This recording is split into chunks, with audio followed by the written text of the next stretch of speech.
I was very young senator, basta I kept on making noises about this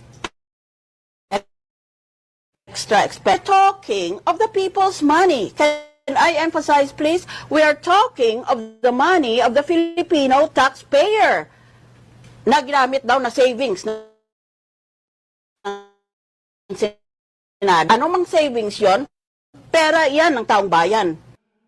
I was very young senator, basta I kept on making noises about this extra expenses from extra funding from the Senate. We're talking of the people's money. Can I emphasize, please? We are talking of the money of the Filipino taxpayer.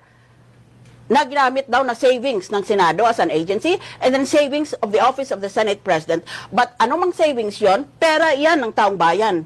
Pwede mo bang pamigay yan bilang regalo na 2 milyon bawat senador ng daming mga biktima ng kalamidad? Makatarungan ba yung ginawa ninyo ng pera ng bayan? Pinamimigay nyo sa mga sarili ninyo? Sa kautusan ng Senate President?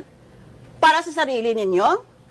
Na ang dami nating mga biktima ng bagyo, ng baha, at iba pang mga kalamidad sa ating bansa? Matatanggap ba yan ng pagkaraniwan na taong bayan? Yan ang pagtatanong.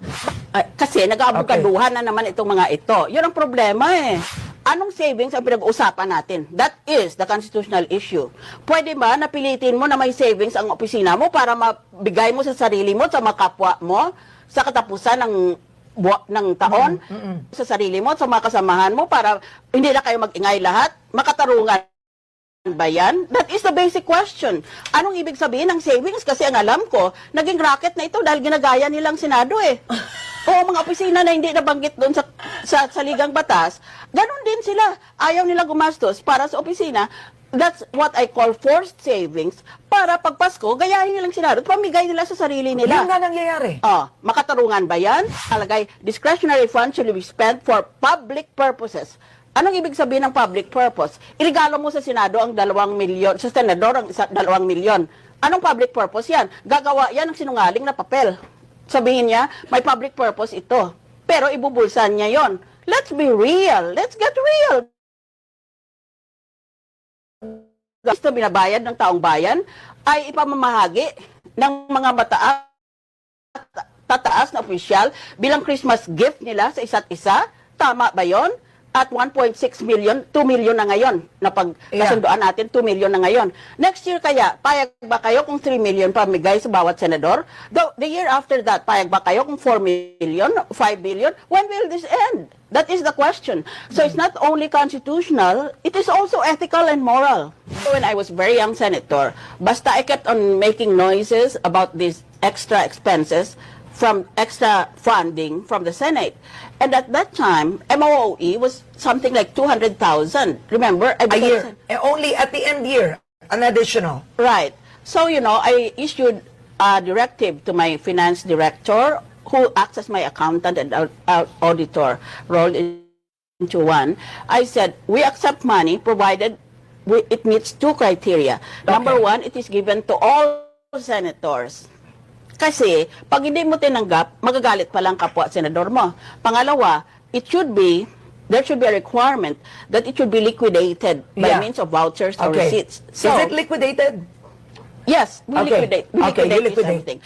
So, over the years, I have not bothered to check what money came in because ang daming checking pupasok sa senador. Kaya nang tinanong ng payagan na nagbukas ng balita na ito, ang mga senador, hindi man nila alam kasi they don't even know how much money comes in. Also, in my case, I have more things to do than check how many checks come into my office every month. Okay. I wouldn't know. Now, Senate President Enrile had told me that when he gave you, Alan, Pia, and Trillanes 250,000, I believe, that when you returned it, you had actually deposited the 250 in your personal account. Not me. Not me. This was given during the holidays. And pursuant to my instructions to my staff, without my knowledge, remember, there were so many holidays in between and very few working days in between. So maybe my staff just got very concerned that they cannot leave a check for 250,000 lying around. Yeah. So they deposited it immediately. Okay. Because it's a personal cash gift. When I learned about it, just like most senators, hindi naman ako lang eh. Lahat kami. Yeah, Hindi yeah. maintindihan kung magkanong pumapasok. Nalaman ko na linagyan daw palang cheque ng personal cash gift. Akako kung personal. Kasi pera niya yun eh. Daw, yung 250. Hindi niya pera yun. Savings yun ng opisina niya. We're talking of the people's money. Can I emphasize, please? We are talking of the money of the Filipino taxpayer. Na ginamit daw na savings ng Senado as an agency and then savings of the Office of the Senate President. But ano mang savings yon? Pera yan ng taong bayan. Pwede mo bang pamigay yan bilang regalo na 2 milyon bawat senador ng daming mga biktima ng kalamidad? Pagkatapos, bakit sila tanong ng tanong sa akin? Ang tinatanong ko lang ay ganito. Makatarungan ba yung ginawa ninyo ng pera ng bayan? Pinamimigay nyo sa mga sarili ninyo sa kautusan ng Senate President para sa sarili ninyo na ang dami nating mga biktima ng bagyo, ng baha at iba pang mga kalamidad sa ating bansa. Matatanggap ba yan ng pangkaraniwan na taong bayan? Yan ang pagtatanong. Bakit ngayon ako ang Kini-question. Yeah.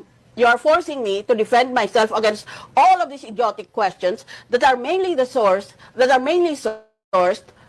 over your own ignorance, either of the law or of my personal history with the spending of people's money. Now, paano to, ma'am? The Commission on Audit has sided with Enrile and said he has not done anything wrong. Malacanang, I think in a press con, Ricky Carandang has said, what's this? The Senate has financial autonomy. Kasi nag-aabugaduhan na naman itong mga ito. Yun ang problema eh. What about the COA? Ngayon, itanong ko lang sa kanila ganito. Ang base natin ay ang saligang batas. Kung ano nung batas ang pinagsasite nyo. Lahat ng batas kailangan ayon sa Constitution o saligang batas. Ngayon, under Article 6, Section 25, Paragraphs 5 and 6, we have the following provisions with respect to public funds. There shall be no transfer of appropriations except the heads of the 3 branches of government and the heads of constitutional commissions. Okay. Iyan, pwede mong i-transfer ang appropriations mo. Kaya, kung may savings ka, pwede mong idagdag doon sa mga nasa budget mo na. Pero, maliban dyan, anong savings ang pinag-uusapan natin? That is the constitutional issue. Pwede ba napilitin mo na may savings ang opisina mo para mabigay mo sa sarili mo, sa mga kapwa mo, sa katapusan ng taon? Lalo na magtitipid ka during the year, That's no? right. Okay. That is my point. Tapos Para you sa Pasko, ibabigay mo sa sarili mo, sa mga kasamahan mo, para hindi na kayo mag-ingay lahat. Makatarungan ba yan? That is the basic question. Anong ibig sabihin ng savings? Kasi ang alam ko, naging racket na ito dahil ginagaya nilang Senado eh. Oo, mga opisina na hindi nabanggit doon sa ligang batas, ganun din sila. Ayaw nila gumastos para sa opisina. That's what I call forced savings. Para pag Pasko, gayahin nilang Senado at pamigay nila sa sarili nila. Yun nga nangyayari. Makatarungan ba yan? So, answer me. That's with respect to paragraph 5. With respect to paragraph 6, nakalagay, discretionary funds should be spent for public purposes.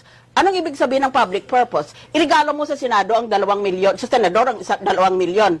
Anong public purpose yan? Gagawa yan ng sinungaling na papel. Sabihin niya, may public purpose ito. Pero ibubulsan niya yon. Let's be real. Let's get real, guys. Tanungin mo lang. Sa man in the street, sa tao sa daan, makatarungan ba yan ng pera ng galing sa buwis na binabayad ng taong bayan ay ipamamahagi ng mga tataas na opisyal bilang Christmas gift nila sa isa't isa? Tama ba yon? At 1.6 million, 2 million na ngayon. Na pagkasundoan natin, 2 million na ngayon. Next year kaya, payag ba kayo kung 3 million pamigay sa bawat senador? The year after that, payag ba kayo kung 4 million, 5 million? When will this end? That is the question. So it's not only constitutional, it is also ethical and moral. I'm curious, the almost 2 million given to the majority of the senators, do you believe that they would spend that for something personal? Kasi tinawag yan na additional MOOE. MOOE ay shorthand yan for maintenance, operating, and other expenses. Yeah.